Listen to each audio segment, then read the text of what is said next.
Guess it's really been mask off, huh?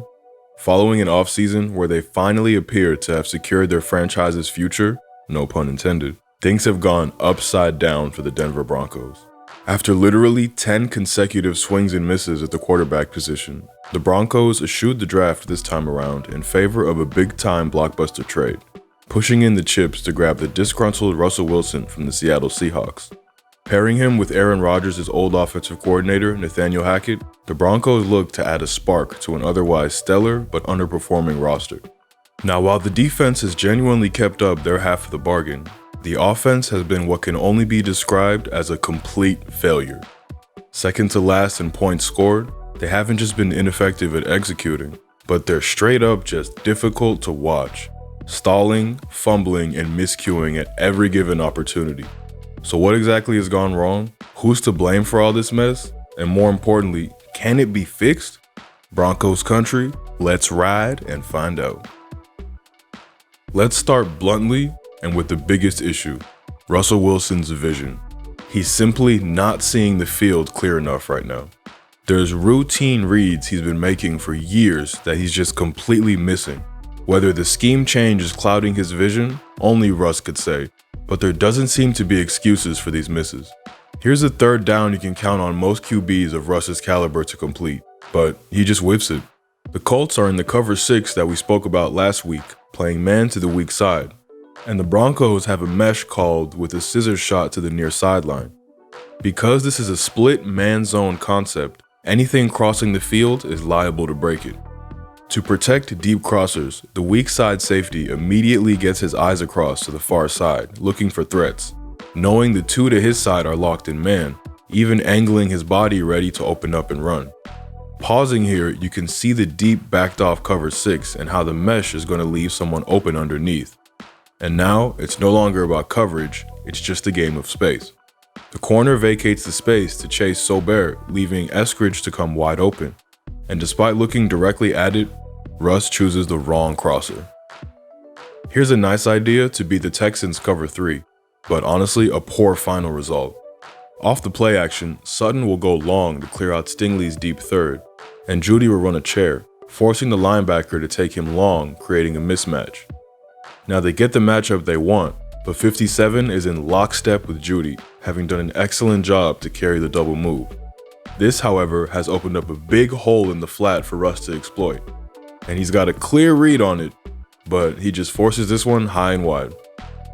And honestly, this one really makes no sense because he misses twice in one play. More heavy play action again here with the flea flicker throwback. And the Broncos get exactly what they're looking for. An ultra clean pocket for Russ and two guys running free. Sutton has got a step on both the corner and the safety. And if you showed this screenshot to anyone who's watched him for the past 10 years, you'd be expecting a bomb to be dropped with pinpoint accuracy near the goal line. And yes, he does still have the arm for this, but Russ turns it down, choosing the crosser instead. Now, we were willing to give him the benefit of the doubt because there's still yards to be made here. If he hits it flat, Judy's got acres of space to run into. And yeah, it's not a deep bomb, but it's still a huge gain. But then he throws this as a changeup, giving the DB plenty of time to catch up and break up the pass. Why, Russ? Now, for the 4th down and game, and yes, he absolutely missed this read. With fresh downs available just 1 yard away, the Colts are rightfully in man with everybody up tight defending the line of scrimmage. This is perfect for the Broncos as they've called a slant flat pick play. It's run to near perfection, with Jeudy clearly demonstrating to the refs he's running a route with a sharp release, while making himself as big of an object as possible for the corner. The DBs don't pass off the pick, and another sharp route from KJ Hamler has him ready to walk in for the score. But for some reason, Russ never even looks at him. He's got his eyes to the backside of the formation and locked onto Courtland Sutton. This was the only place Russ had any interest in throwing the ball, and it's honestly an unacceptable miss from your franchise QB. And while we showed some early scattered misses, this locking on to Courtland Sutton has 100% been an issue, particularly around the goal line. It's bad for QBs when this works out because it breeds bad habits. Here, against the Raiders, you can see it's a similar red zone situation, but the Raiders have two safeties back with a true go-to-goal situation. Russ gets his eyes to Sutton straight from the snap and never looks away.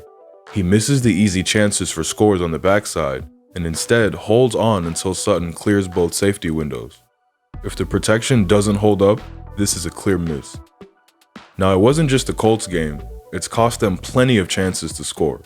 His eyes never check the back or Judy to the far side. They are on Sutton the entire time, and this is going to him whether he was open or not. And here it is again against the Texans. Russ first quickly checks where the safety is, but after, it's immediately to Sutton and tracking him all the way across the field. It's cover 4 in a condensed area, so the chances of this gaining any sort of leverage is unlikely. So Russ needs to be looking for someone settling in a soft spot in the zone. Javonte Williams has done just that, but Russ is way too late to see it, and this gets batted down at the line. The force to Sutton has been a big problem, but fixing this alone won't solve the offense, because Russ is missing straight layups. Driving late against the Seahawks, the Broncos had themselves backed up after a stuffed screen and it's 3rd and long after an incompletion. Knowing that they have 2 plays, they call a shallow cross to Judy, who will run into open grass with 2 clear-out routes against the prevent. He is wide the fuck open, but for some reason, Russ checks this down to his back. And shout out Javonte for getting anything on this, but if he just hit Judy on the crosser, they definitely get more yards, a potential first down, and he would have been able to run out of bounds to stop the clock too. The only thing that made this worse was what followed. Now, it's hard being on the big stage, and there's no certainty that they would have picked up the 4th and 5.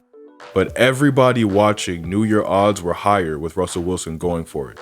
So did Hackett, initially leaving out the offense before calling a timeout late with the clock running down. And that's where the problem starts.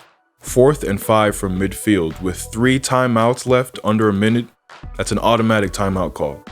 Instead of rolling the offense back out, Hackett sent Brandon McManus out to try a 64-yarder. Of course, the football gods repaid his foolishness with a miss. Clearly in his own head about the situation, Hackett then backed away from a long field goal the following week despite it being 5 yards shorter on home turf and in the easiest stadium in the league to kick. Yes, it was earlier in the game and after a penalty, but if you trust the kicker's leg from 64 in Seattle, 59 to make the scores even, especially at Mile High, feels like good odds.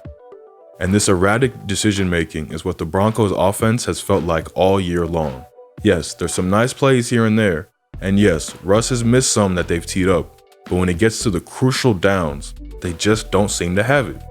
Between the 20s, the ball has moved like an average to below average offense, but when they get in the red zone, they can't do anything. The run seems to get going at times, but as soon as the area gets condensed, they lose all ability. They get blown off the ball in short yardage, and their outside game is shut off by the reduced space.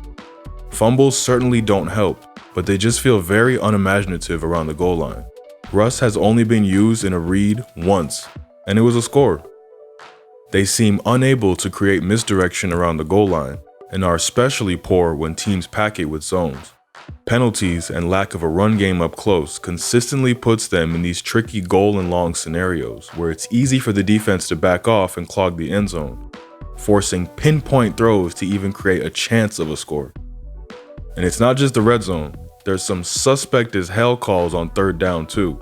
Barely half a yard needed on this one, and they call a speed option with your tight end? Okay then.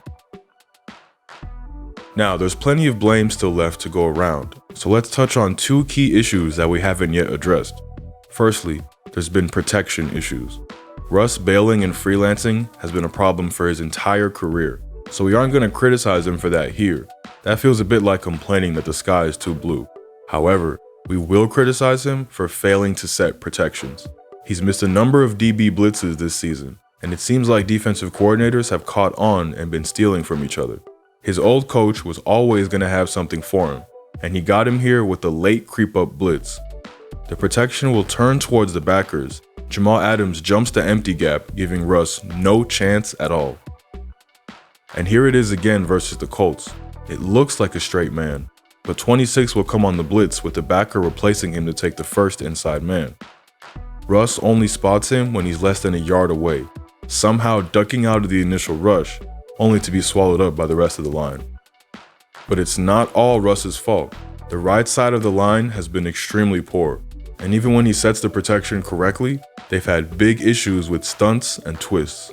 Here, Russ correctly calls the slide right, making sure everyone is accounted for, but center Lloyd Cushenberry kicks down on the D tackle instead of waiting for the wrap from the backer Russ pointed out. Lastly, and something that is making the offense particularly difficult to watch, has been the number of drops from the receivers. With your quarterback struggling with reads and forced balls, you cannot afford to drop this many wide open shots. And particular blame to Judy here, and honestly wouldn't shock me if there was a bit of a confidence issue between the two. Now, can this be fixed? Yes, but it's going to take some time, and we're not sure that they're going to have enough this season. Now, there are some good signs in this offense. Between the 20s, they do a nice job running the ball, and when in a 3-step drop in the quick game, Russ still looks like his old self, and his arm and deep ball prevalence always provides that home run shot. However, Wilson has got to get through his progressions cleaner on 5 to 7 steps because it's simply not good enough for a premier QB. He's literally costing his team games. That said, the coaching staff have got to do a much better job too. They've got to self-scout better and know what is and isn't working. If Russ is going to stare down your wide receiver 1, you might want to put him in the freaking pattern. And they've got to find a way to run the ball when they get in short yardage, most likely by including Russ's legs more, or you can kiss goodbye to any ball in January. They've put themselves behind the 8 ball with 3 bad losses. However, this middle section of the schedule opens up after a tough division game, but they aren't spared for long with honestly one of the hardest 6-game closeouts that you're going to see. Even if the Broncos can rally, the early season woes may see them fall a yard short. Thanks for watching. If you enjoyed this video, why not check out our breakdown on the 49ers defense, or how Jalen Hurts has taken his game to the next level. Take care.